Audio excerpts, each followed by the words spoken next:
আৰু ব্যৱসায়িক অনুজ্ঞাপত্ৰ অবিহনে ব্যৱসায় কৰা ব্যৱসায়ীসকলৰ বিৰুদ্ধে কঠোৰ লংকা পৌৰসভা লংকাৰ বজাৰত অভিযান চলোৱা হৈছে অনুজ্ঞাপত্ৰবিহীন ব্যৱসায়ীসকলৰ বিৰুদ্ধে সকিয়নি প্ৰদানৰ লগতে জৰিমনা বিহা হৈছে অনুজ্ঞাপত্ৰবিহীন ব্যৱসায়ীসকলক লংকা পৌৰসভাৰ কাৰ্যবাহী বিষয়া দীপজ্যোতি মহন্তই নিজেই চলাইছে অভিযান ব্যৱসায়িক অনুজ্ঞাপত্ৰ অবিহনে ব্যৱসায় কৰা ব্যৱসায়ীসকলৰ বিৰুদ্ধে কঠোৰ লংকা পৌৰসভা লংকা বজাৰত অভিযান চলোৱা হৈছে অনুজ্ঞাপত্ৰবিহীন ব্যৱসায়ীসকলৰ বিৰুদ্ধে সকিয়নি প্ৰদানৰ লগতে জৰিমনা বিহা হৈছে অনুজ্ঞাপত্ৰবিহীন ব্যৱসায়ীসকলক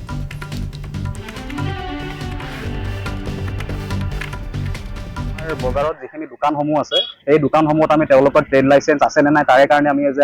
আজি এটা ড্ৰাইভ এটা চলাইছো আৰু আমি দেখিবলৈ পাইছো যে গৰিষ্ঠ সংখ্যক দোকানতে ট্ৰেড লাইসেন্স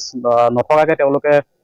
বেপাৰ কৰি আহিছে বা বাণিজ্য বা উদ্যোগ তেওঁলোকে কৰি আহিছে আমি দোকানখিনি বা দোকানীসকলক আমি এটোৱে কথা ক'ব খুজিছো যে তেওঁলোকে যাৰ ট্ৰেড লাইসেন্স বনোৱা হোৱা নাই বা যোনে তেওঁলোকে ৰিনিউ কৰা নাই তেওঁলোকে অনতিপলমে পৌৰসভা কাৰ্যালয়ত গৈ ট্ৰেড লাইসেন্স আৰু তেওঁলোকৰ প্ৰপাৰ্টি টেক্সখিনি যাতে ক্লিয়াৰ কৰি দিয়ে আৰু লগতে আজি আমি কিছু সংখ্যক দোকানৰ পৰা ফাইনো উঠাইছো কিন্তু ফাইনখিনি উঠোৱাৰ লগতে আমি তেওঁলোকক এটো আশ্বাস দিছো যে তেওঁলোকে অহা 2-3 দিনৰ ভিতৰত যদি তেওঁলোকে আমাৰ ট্ৰেড লাইসেন্স আৰু প্ৰপাৰ্টি টেক্সৰ ডিউজখিনি ক্লিয়াৰ কৰি দিয়ে তেনেহলে আমি সেই যিখিনি তেওঁলোকৰ ফাইন কালেক্ট কৰা হৈছে সেইখিনি তেওঁলোকৰ 100% ৰিফান্ড দিব লাগিব 2-3 দিনৰ ভিতৰত যদি 2-3 দিনৰ ভিতৰত দিব